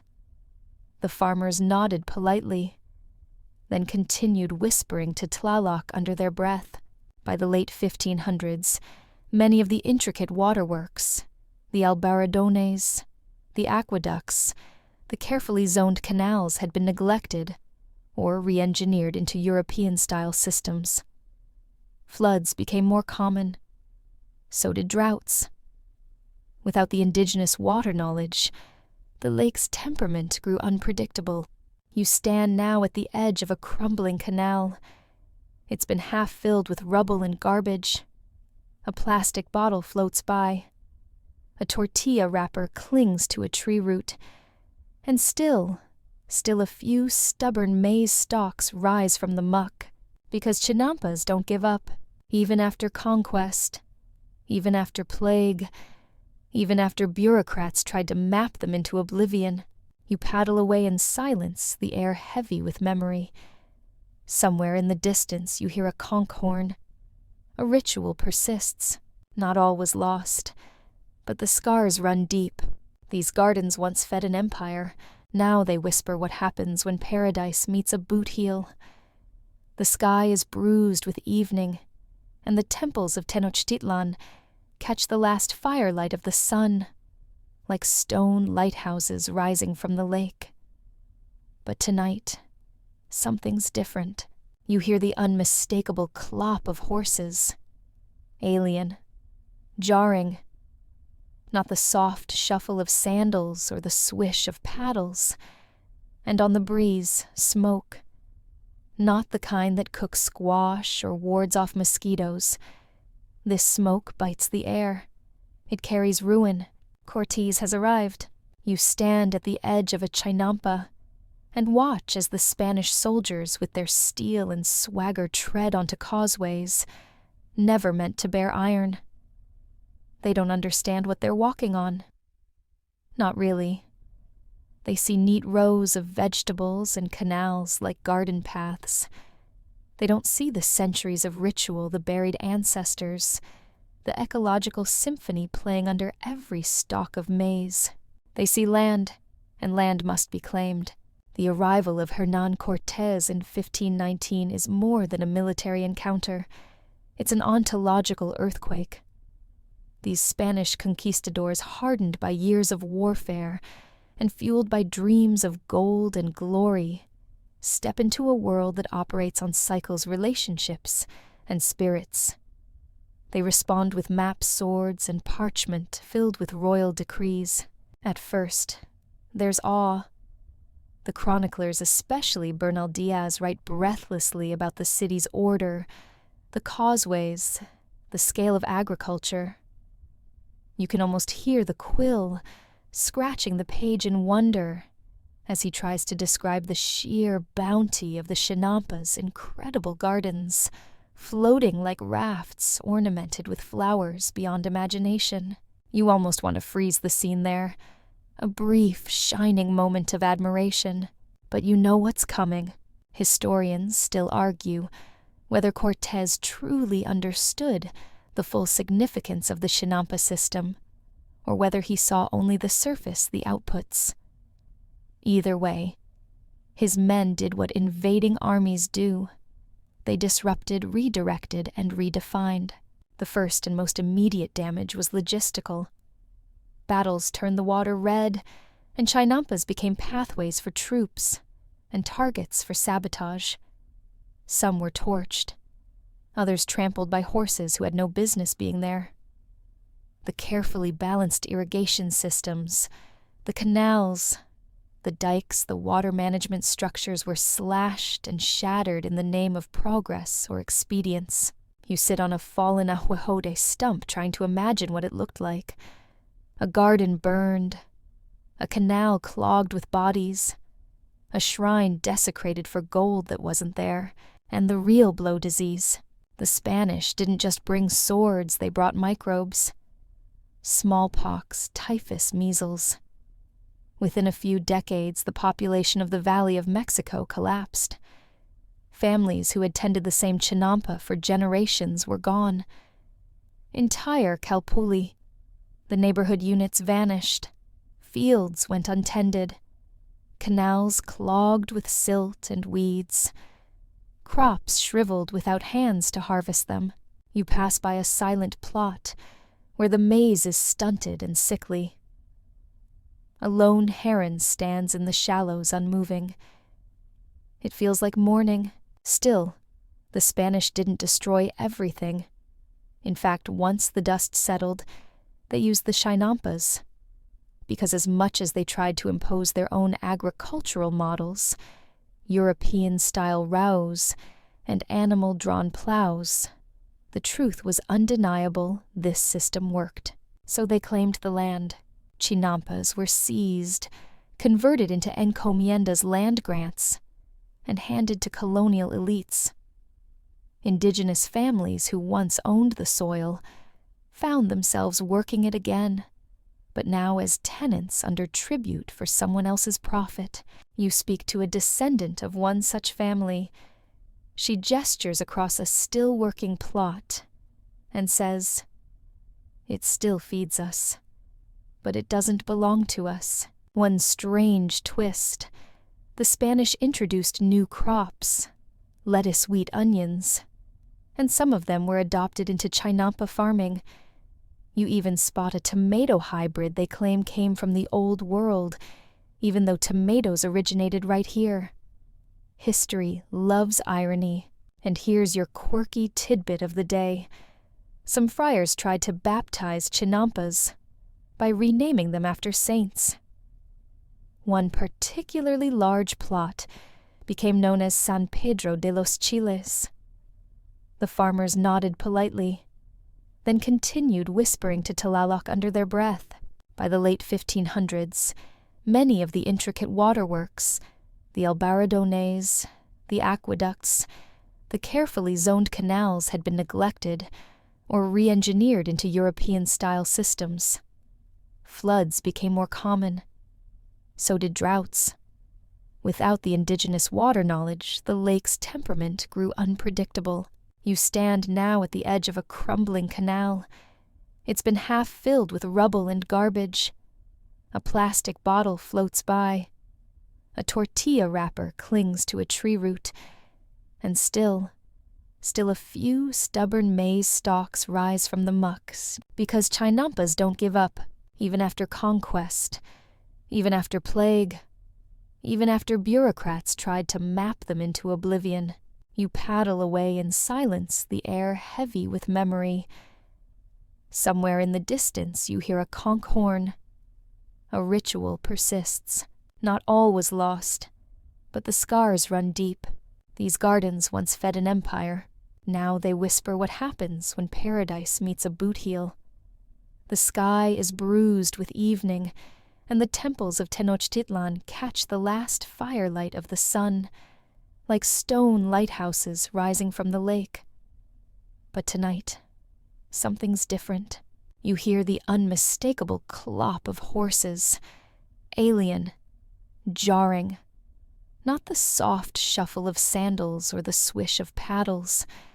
And on the breeze, smoke, not the kind that cooks squash or wards off mosquitoes. This smoke bites the air. It carries ruin. Cortez has arrived. You stand at the edge of a Chinampa and watch as the Spanish soldiers, with their steel and swagger, tread onto causeways, never meant to bear iron. They don't understand what they're walking on. Not really. They see neat rows of vegetables and canals like garden paths. They don't see the centuries of ritual, the buried ancestors, the ecological symphony playing under every stalk of maize. They see land, and land must be claimed. The arrival of Hernán Cortés in 1519 is more than a military encounter. It's an ontological earthquake. These Spanish conquistadors, hardened by years of warfare and fueled by dreams of gold and glory, step into a world that operates on cycles, relationships, and spirits. They respond with map swords and parchment filled with royal decrees. At first, there's awe. The chroniclers, especially Bernal Diaz, write breathlessly about the city's order, the causeways, the scale of agriculture. You can almost hear the quill scratching the page in wonder as he tries to describe the sheer bounty of the Chinampas' incredible gardens, floating like rafts ornamented with flowers beyond imagination. You almost want to freeze the scene there, a brief shining moment of admiration. But you know what's coming. Historians still argue whether Cortés truly understood the full significance of the Chinampa system, or whether he saw only the surface, the outputs. Either way, his men did what invading armies do. They disrupted, redirected, and redefined. The first and most immediate damage was logistical. Battles turned the water red, and Chinampas became pathways for troops and targets for sabotage. Some were torched, others trampled by horses who had no business being there. The carefully balanced irrigation systems, the canals, the dikes, the water management structures were slashed and shattered in the name of progress or expedience. You sit on a fallen ahuejote stump, trying to imagine what it looked like. A garden burned, a canal clogged with bodies, a shrine desecrated for gold that wasn't there, and the real blow disease. The Spanish didn't just bring swords, they brought microbes. Smallpox, typhus, measles. Within a few decades, the population of the Valley of Mexico collapsed. Families who had tended the same Chinampa for generations were gone. Entire Calpoli. The neighborhood units vanished. Fields went untended, canals clogged with silt and weeds. Crops shriveled without hands to harvest them. You pass by a silent plot where the maize is stunted and sickly. A lone heron stands in the shallows unmoving. It feels like morning. Still, the Spanish didn't destroy everything. In fact, once the dust settled, they used the Chinampas. Because as much as they tried to impose their own agricultural models, European-style rows and animal-drawn plows, the truth was undeniable. This system worked. So they claimed the land. Chinampas were seized, converted into encomiendas land grants, and handed to colonial elites. Indigenous families who once owned the soil found themselves working it again, but now as tenants under tribute for someone else's profit. You speak to a descendant of one such family. She gestures across a still working plot and says, "It still feeds us, but it doesn't belong to us." One strange twist. The Spanish introduced new crops, lettuce, wheat, onions, and some of them were adopted into Chinampa farming. You even spot a tomato hybrid they claim came from the old world, even though tomatoes originated right here. History loves irony. And here's your quirky tidbit of the day. Some friars tried to baptize Chinampas by renaming them after saints. One particularly large plot became known as San Pedro de los Chiles. The farmers nodded politely, then continued whispering to Tlaloc under their breath. By the late 1500s, many of the intricate waterworks, the albaradones, the aqueducts, the carefully zoned canals had been neglected or re-engineered into European-style systems. Floods became more common. So did droughts. Without the indigenous water knowledge, the lake's temperament grew unpredictable. You stand now at the edge of a crumbling canal. It's been half filled with rubble and garbage. A plastic bottle floats by. A tortilla wrapper clings to a tree root. And still a few stubborn maize stalks rise from the muck. Because Chinampas don't give up, even after conquest, even after plague, even after bureaucrats tried to map them into oblivion. You paddle away in silence, the air heavy with memory. Somewhere in the distance you hear a conch horn. A ritual persists. Not all was lost. But the scars run deep. These gardens once fed an empire. Now they whisper what happens when paradise meets a boot heel. The sky is bruised with evening, and the temples of Tenochtitlan catch the last firelight of the sun, like stone lighthouses rising from the lake. But tonight, something's different. You hear the unmistakable clop of horses. Alien, jarring. Not the soft shuffle of sandals or the swish of paddles. And on the breeze, smoke. Not the kind that cooks squash or wards off mosquitoes. This smoke bites the air. It carries ruin. Cortez has arrived. You stand at the edge of a Chinampa and watch as the Spanish soldiers, with their steel and swagger, tread onto causeways, never meant to bear iron. They don't understand what they're walking on. Not really. They see neat rows of vegetables and canals like garden paths. They don't see the centuries of ritual, the buried ancestors, the ecological symphony playing under every stalk of maize. They see land, and land must be claimed. The arrival of Hernán Cortés in 1519 is more than a military encounter. It's an ontological earthquake. These Spanish conquistadors, hardened by years of warfare and fueled by dreams of gold and glory, step into a world that operates on cycles, relationships, and spirits. They respond with maps, swords, and parchment filled with royal decrees. At first, there's awe. The chroniclers, especially Bernal Diaz, write breathlessly about the city's order, the causeways, the scale of agriculture. You can almost hear the quill scratching the page in wonder as he tries to describe the sheer bounty of the Chinampa's incredible gardens, floating like rafts, ornamented with flowers beyond imagination. You almost want to freeze the scene there, a brief shining moment of admiration. But you know what's coming. Historians still argue whether Cortés truly understood the full significance of the Chinampa system, or whether he saw only the surface, the outputs. Either way, his men did what invading armies do. They disrupted, redirected, and redefined. The first and most immediate damage was logistical. Battles turned the water red, and Chinampas became pathways for troops and targets for sabotage. Some were torched, others trampled by horses who had no business being there. The carefully balanced irrigation systems, the canals, the dikes, the water management structures were slashed and shattered in the name of progress or expedience. You sit on a fallen ahuejote stump, trying to imagine what it looked like. A garden burned, a canal clogged with bodies, a shrine desecrated for gold that wasn't there. And the real blow disease. The Spanish didn't just bring swords, they brought microbes. Smallpox, typhus, measles. Within a few decades, the population of the Valley of Mexico collapsed. Families who had tended the same Chinampa for generations were gone.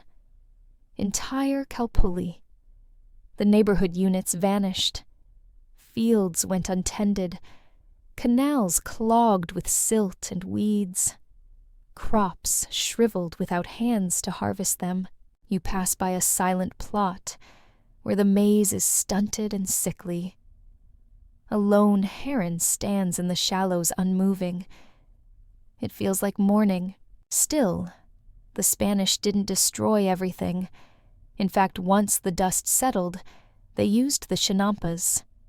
Because as much as they tried to impose their own agricultural models, European-style rows and animal-drawn plows, the truth was undeniable: this system worked. So they claimed the land. Chinampas were seized, converted into encomiendas, land grants, and handed to colonial elites. Indigenous families who once owned the soil found themselves working it again, but now as tenants under tribute for someone else's profit. You speak to a descendant of one such family. She gestures across a still working plot, and says, "It still feeds us, but it doesn't belong to us." One strange twist. The Spanish introduced new crops, lettuce, wheat, onions, and some of them were adopted into Chinampa farming. You even spot a tomato hybrid, they claim, came from the old world, even though tomatoes originated right here. History loves irony. And here's your quirky tidbit of the day. Some friars tried to baptize Chinampas by renaming them after saints. One particularly large plot became known as San Pedro de los Chiles.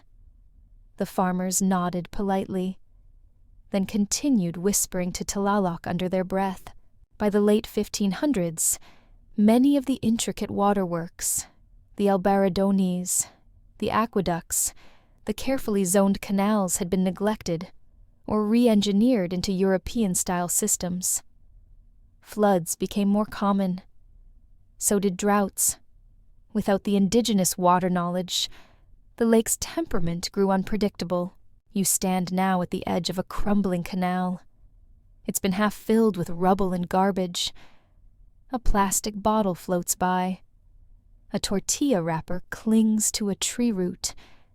And still a few stubborn maize stalks rise from the muck, because Chinampas don't give up, even after conquest, even after plague, even after bureaucrats tried to map them into oblivion.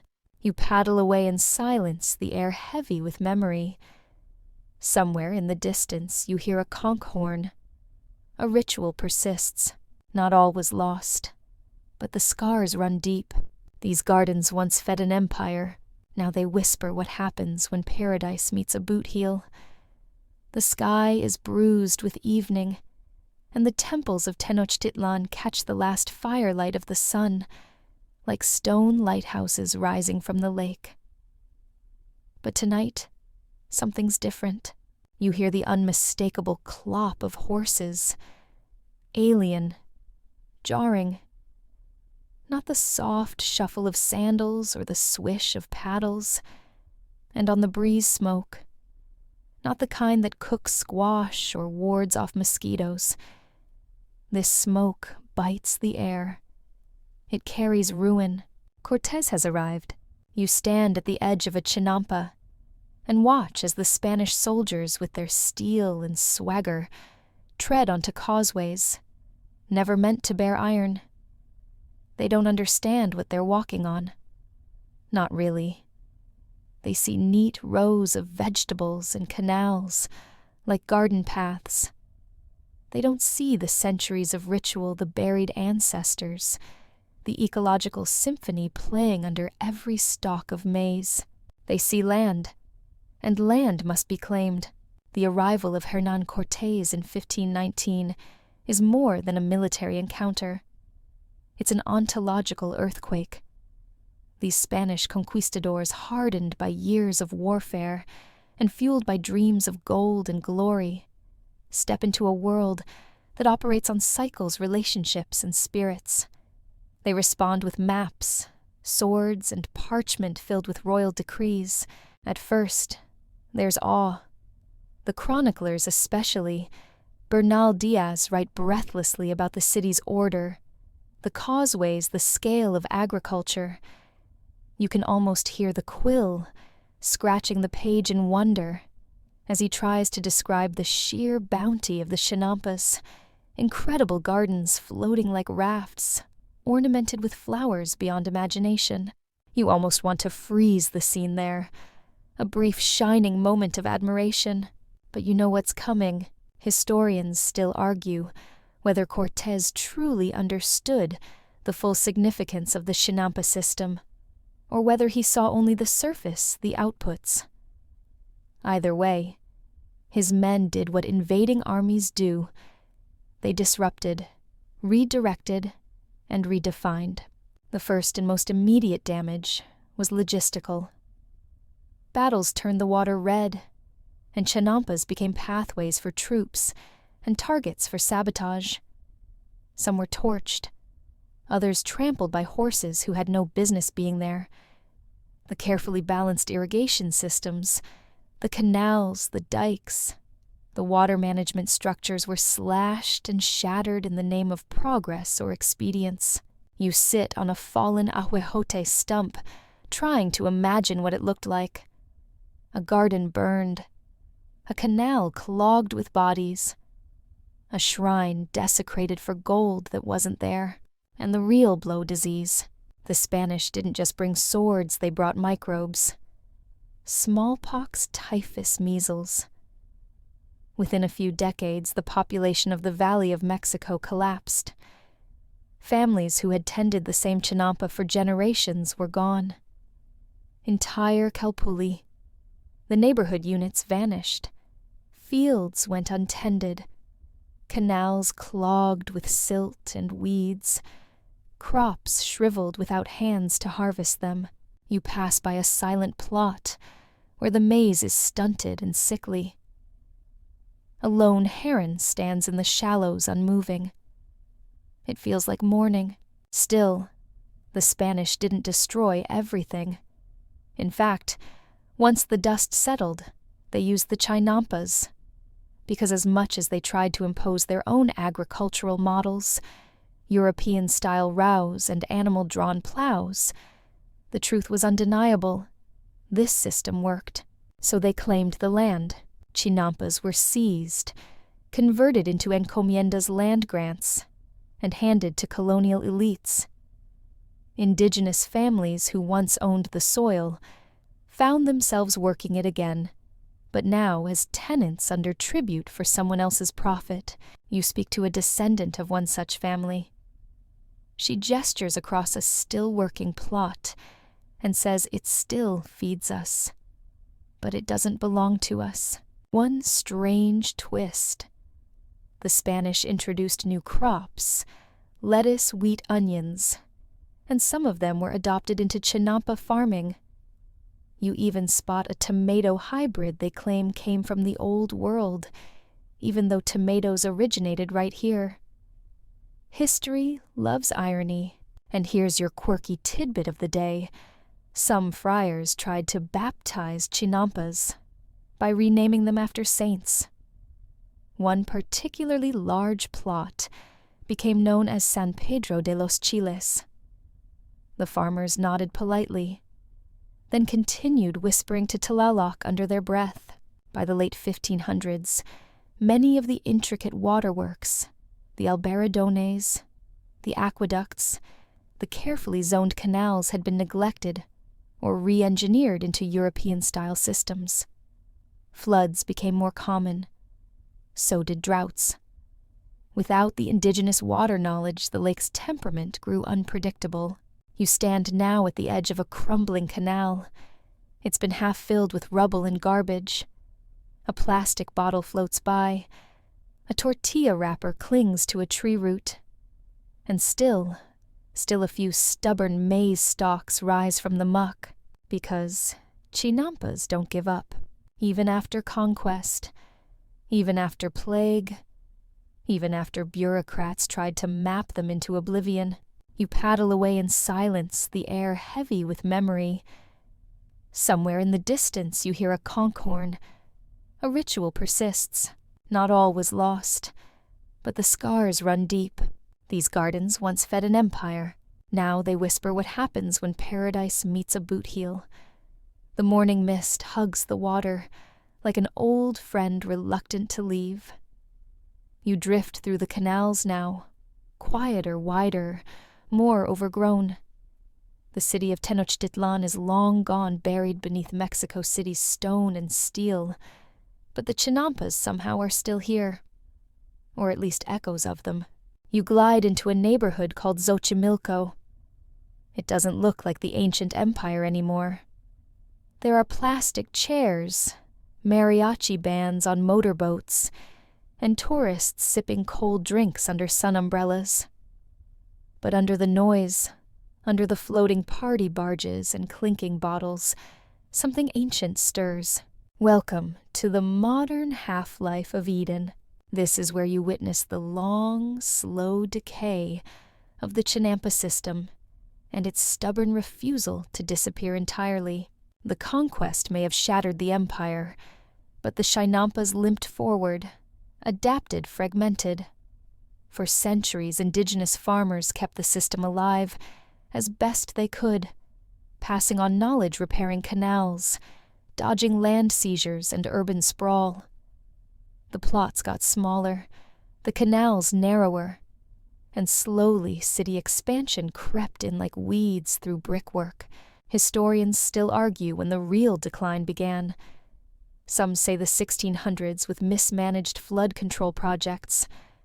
Others point to the 20th century, when cars and pipes replaced canoes and dikes. The truth is less dramatic and more depressing. It was a slow, bureaucratic erosion. No single villain. Just 1,000 tiny cuts. You're shown an old photograph from the 1940s. Wide canals, neatly bordered plots, farmers in canoes with fresh produce. It looks vibrant alive, the kind of place where time forgot to modernize. Now, some Chinampas have been paved over, others sold off to developers carved into housing lots, or left to drown in neglect. A few are still farmed, but many have gone feral. Trees growing wild, canals clogged with trash and algae. You watch a rat scurry across a leaning footbridge. It pauses, stares, and disappears into a squash plant that looks like it gave up caring 2 years ago. Your guide, a 4th-generation Chinampero, sighs and gestures to a row of abandoned plots. They used to feed markets, he says. Now they feed weeds. But not all is lost. In recent decades, conservationists, urban farmers, and local families have fought to preserve what remains. Some Chinampas have been restored, painstakingly rebuilt layer by layer, cleaned of plastic, re-irrigated. NGOs now run projects, teaching local youth how to farm the ancient way, how to dredge canals and rebuild willow borders. You visit one such plot and meet a teenage girl with soil-stained hands and a t-shirt that reads, "Salvemos Xochimilco, Save Xochimilco." She shows you how they plant amaranth in rows that zigzag slightly to confuse pests, how they compost restaurant waste into black gold, how they use no pesticides, no machines, just the old methods. You smile. The past isn't gone.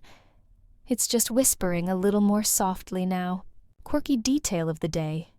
UNESCO declared Xochimilco a World Heritage Site in 1987, mostly due to its Chinampas. But the designation hasn't protected it entirely. There's still debate over zoning pollution, and whether it's a heritage site or a tourist trap with maracas and overpriced snacks. Some plots are genuinely cultivated. Others are more like movie sets, farming cosplay for camera-happy visitors. Still, there's something about the water here. You watch a farmer in a faded straw hat glide past in a canoe, filled with herbs, epizotes, cilantro, mint. He nods once. His boat is handmade, patched with layers of old wood and resin. He's not here for the tourists. He's here for the plants, for the work, for the dirt. Because even in decay, the Chinampa endures. You wander to a restored canal, its water glassy and clean. Birds dive between the reeds. A boy wades in up to his knees, scooping out duckweed with a mesh net. You ask what he's doing. Feeding the compost, he says.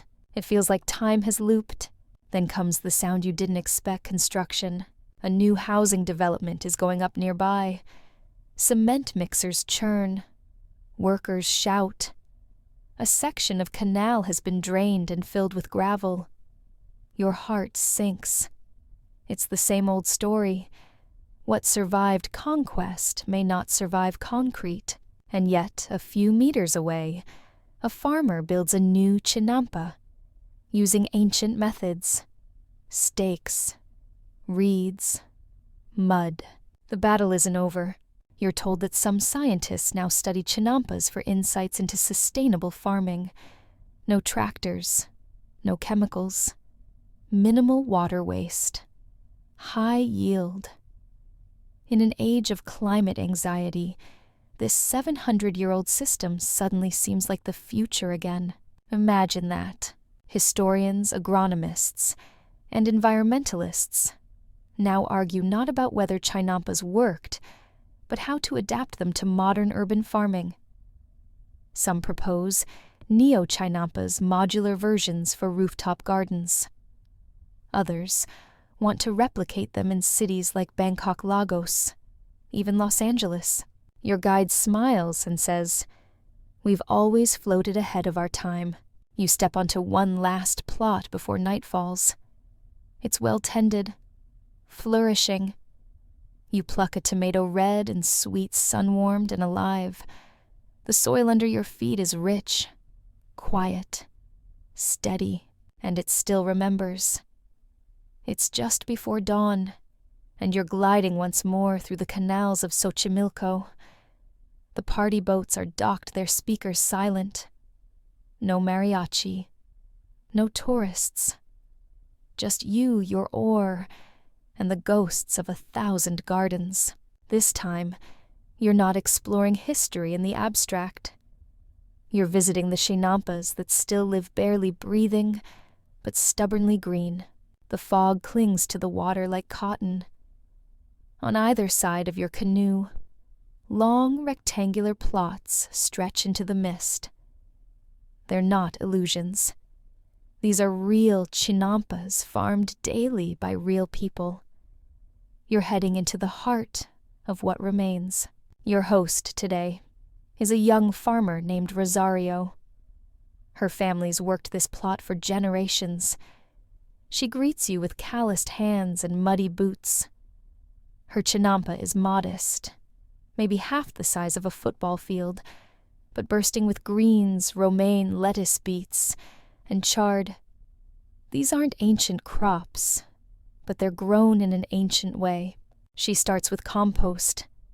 Everything begins here, she says, lifting the lid of a barrel filled with decomposing kitchen scraps and algae from the canals. The smell could wake the dead, and they might even approve. She forks it onto the soil with the kind of reverence usually reserved for newborns. You walk behind her down the plot, ducking beneath squash vines, brushing aside dragonflies. The soil is dark, rich, and bouncy beneath your feet, just as it's always been. And yet things have changed. Rosario points out the signs of urban encroachment, discarded plastic bags in the reeds, diesel fumes drifting from the city canal water levels, falling unpredictably because of pumping and poor maintenance. Sometimes, she says, it feels like we're farming inside a museum. Everyone looks. No one listens. Historians still argue whether the remaining Chinampas are functional agriculture or symbolic relics. Rosario doesn't care. My lettuce pays rent. She shrugs. She sells to restaurants across Mexico City, those that want farm to table with a side of integrity. You follow her to the dock, where crates of vegetables wait in a narrow boat. They'll be poled across the canals at first light, past crumbling ruins, and karaoke boats still smelling of beer, to chefs who swear by Chinampa produce. You help her pack. Each leaf is placed like it matters, because it does. You paddle farther down the canal and find other plots, some tidy, some abandoned. One has been overtaken by sunflowers growing wild and tall, like cheerful squatters. Another has clearly become a trash dump. But there's one, near the bend, that takes your breath away. It's a model Chinampa part of a community-led restoration project.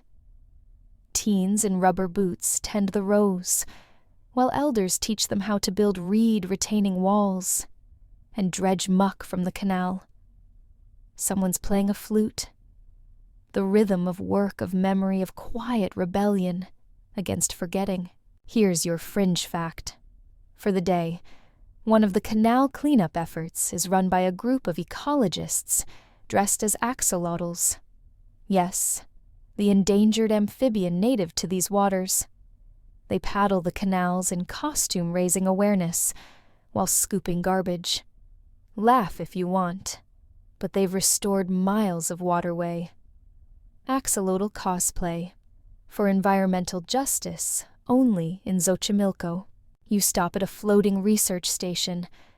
A young scientist shows you a water sample under a microscope. It's teeming with algae and microscopic life.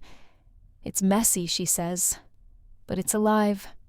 And that's more than we can say for a lot of places. She believes Chinampas hold lessons for climate resilience, how to grow food without poisoning the earth, how to balance productivity and biodiversity, how to respect the cycles instead of trying to dominate them.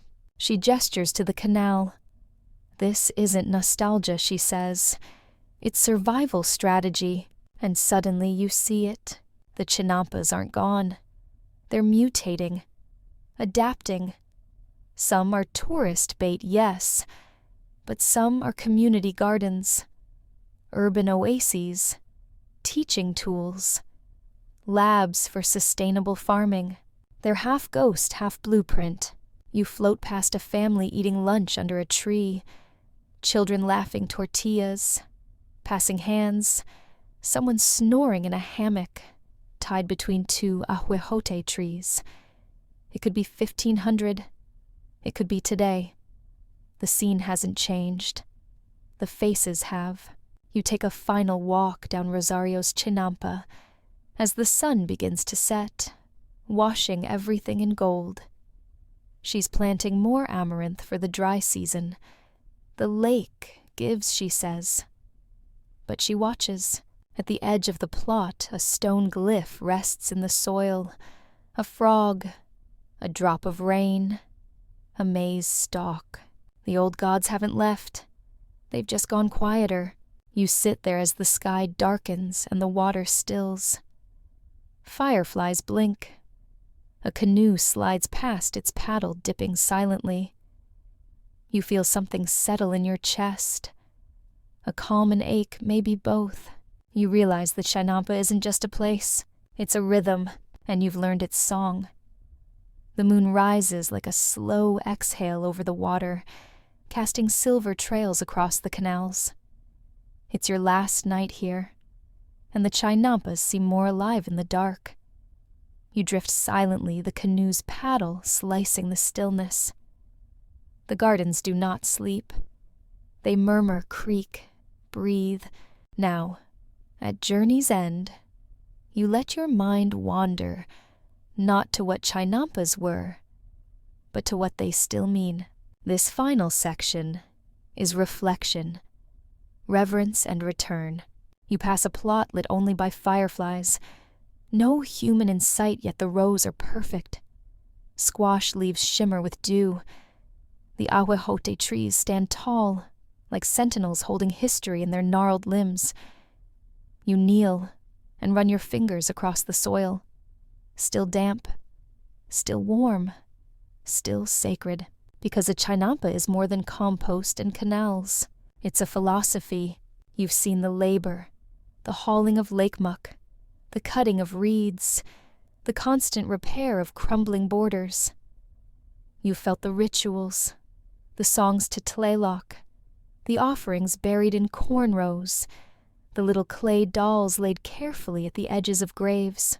You've watched how this system balances decay and growth, how it refuses to waste, how it honors death by using it to feed life, how it reminds you that what feeds the body should feed the soul too.